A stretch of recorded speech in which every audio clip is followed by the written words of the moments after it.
tight that much to get. I don't. It probably needs to be tighter than what you think. All right.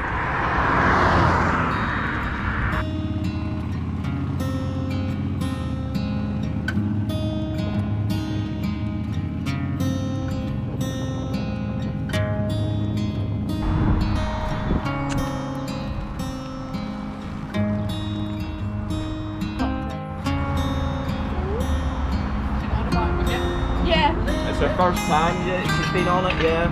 You gonna say hello? Bought that box, 60 quid.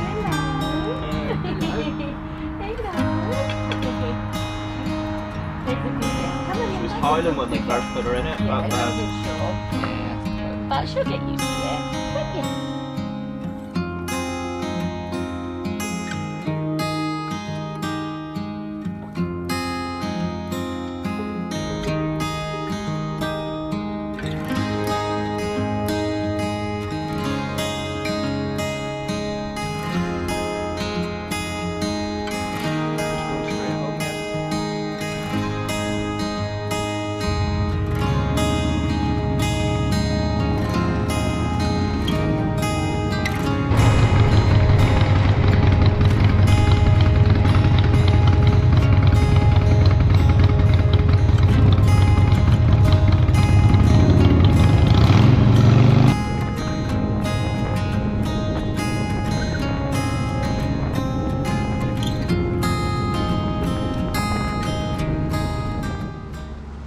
Well folks, thought I'd just give you a quick tour of Dolly's travelling box. I got this on eBay, it was about 60 quid. I'd seen the, I think it's Kuriakin and Saddleman do their own like sort of pet palace things, but in British money they're about 250 quid. I was thinking of making one myself, using leather and a plastic box. I mean, however, when I saw this one for 60 quid, it would have cost me 3 times the amount to make one out of leather. And also, while I don't mind making things like saddlebags and other bits and pieces out of leather, I mean, I really wanted something that was going to look after her and protect her in the event of a spill. So this is it. It's, I don't know, what do you call this? You call it cordura or something? Anyway, it's like a man-made, quite a sort of robust, heavy-duty material.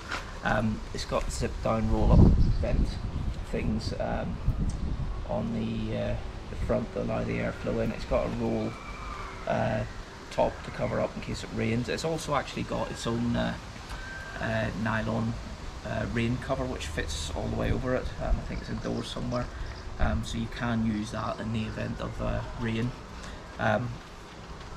This end unzips and it acts as a like an entrance, so your dog can use this as a like a travel bed type thing if you go anywhere.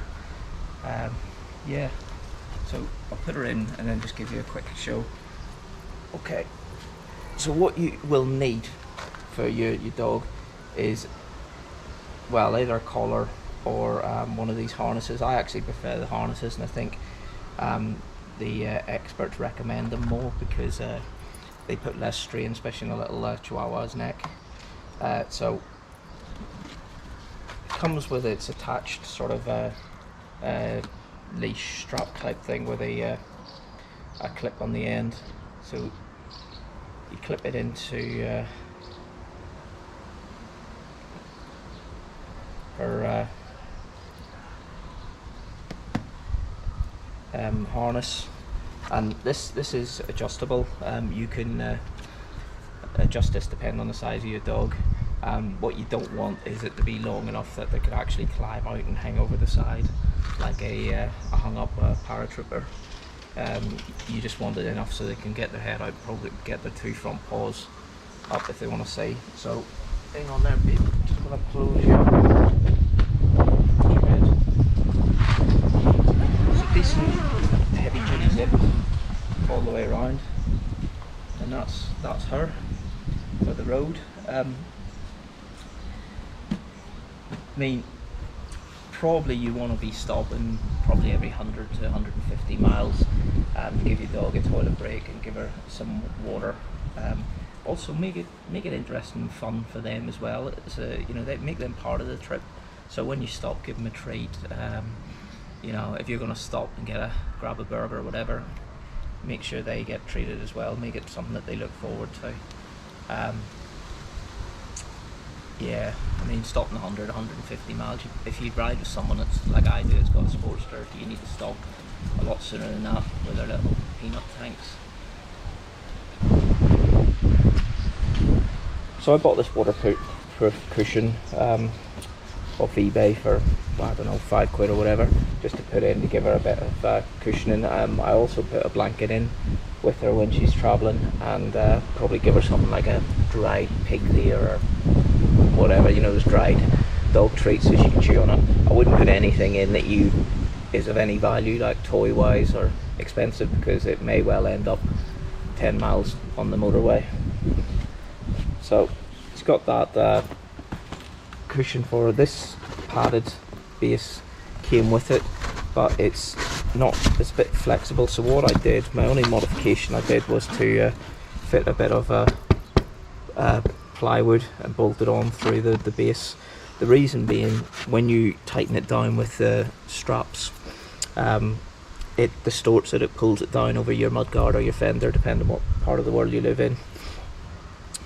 If you have like one of those like big Harley touring bikes with the hard panniers or the touring pack on it, it'll probably sit just fine without a rigid base.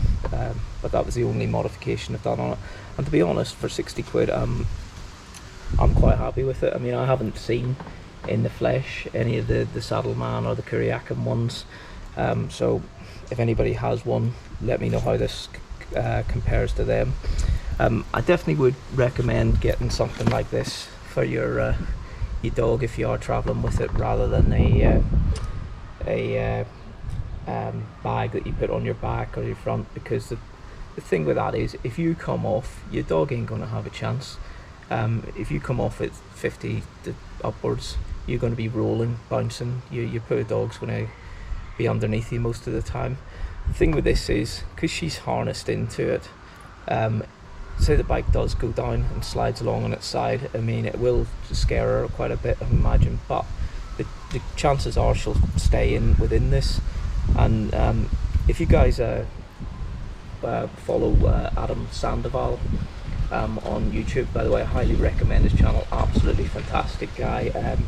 He done his Scootin' America trip with his Chihuahua, where he rode his big glide across America, every Harley Davidson dealership he visited, to raise money for injured veterans. Yeah, top guy, top cause. Really well worth watching the channel. But anyway, while he was doing his trip, he got knocked off. He got sideswiped, or not sideswiped, he got T-boned by a car. He ended up in hospital with quite bad injuries to his legs. I think they were actually looking almost at amputating one of his legs, although luckily that didn't happen. However, his dog, his little Chihuahua Scooter, he was absolutely fine. He didn't have any injuries whatsoever, and he was in I think he's got the Kuriakin, and I think he's got the Pet Palace one. But yeah, definitely go for something that is more integral to the bike rather than yourself when it comes to your pet.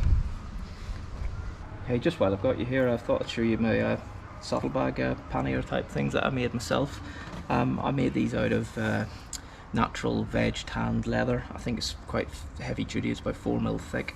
Yeah, made a template out of cardboard and cut the leather to fit, and just spent my time punching and stitching it, and then dyed it with black leather dye, and then put a coat of Resolene, which is waterproof, on it. I mean, I should have really taken these off to show you. On the inside, I don't know if you can see that, I put like I cut a section of aluminium just to give it some rigidity, and I've got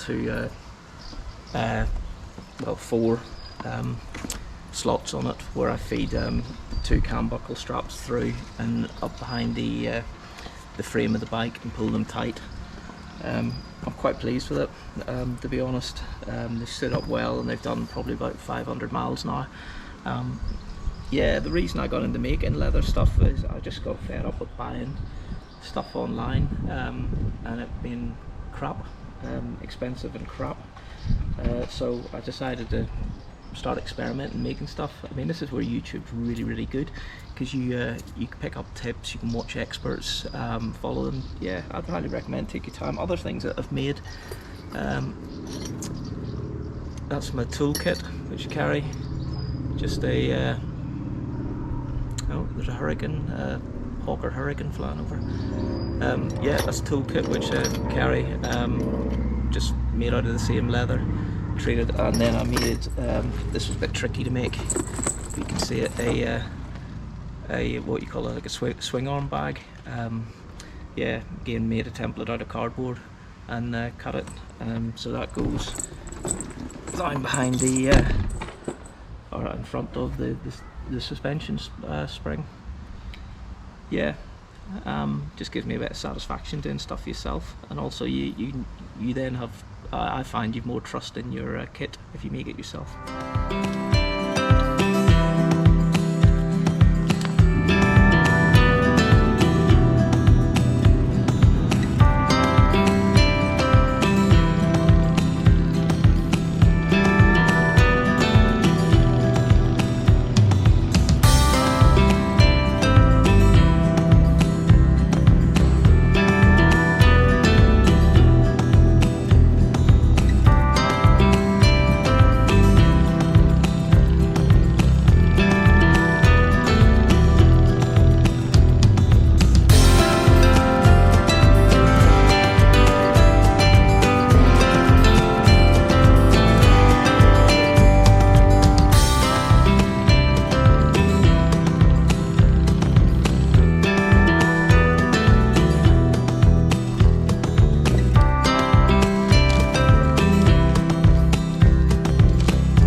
If it's hot, that's why she's pushing it. It goes further down without that blanket there.